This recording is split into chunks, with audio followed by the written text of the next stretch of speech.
எனக்கு இன்னொரு பெரிய ஆச்சரியம், இந்த புஷியானது இவரெல்லாம் அந்த கட்சிக்குள்ள இருக்காங்க இல்லையா, இன்னைக்கு அந்த கட்சிக்குள்ள எப்பொழுதும் ஒரு புதிய கடை திறக்கும் போது அதுக்கு பல பேர் வேலைக்கு போக ட்ரை பண்ணுவான். ஏன்னா ஒரு 10 ரூபா கூட கிடைக்கும் அங்கே போனால், புது கடை அப்படிங்கிறனால அங்கே போவான். அந்த கடை எவ்வளோ நாள் இருக்கும், இருக்காங்களா வேற அப்படின்னு நினைப்பாங்கல்ல. இப்போ இன்னைக்கு திமுகவிலிருந்து போவதற்கான யாரும் போவதற்கான வாய்ப்பு இல்லை. இது ரொம்ப கட்டமைப்பாக நெருக்கி ஒழுங்காக இருக்கிறதுனால. ஆனால் அண்ணா திமுக கலகலத்து போயிருக்காங்க. அங்கே இருக்க எல்லாரும் எடப்பாடி பழனிசாமி தவிர மற்ற அத்தனை பேரும் எங்கேயாவது போறதுக்கு தான் துடிக்கிறாங்க. அதற்கான அவர்களுக்கு எளிதான வாசல் தமிழக வெற்றி கழகம் தான். ஒருத்தர் போயிட்டார்ல, நிர்மல்குமார் ஒருத்தர் தான் போனாரு.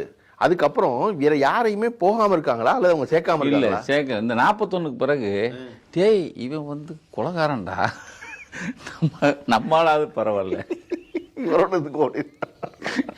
இவன் காலில் மட்டும்தான் விழுகிறான், நம்மளு இவன் போனா கொண்டுருவாங்க. அதாவது நீங்க அதான் நீங்க சொன்னீங்க நேற்று நல்லா சொன்னீங்க மேடையில்.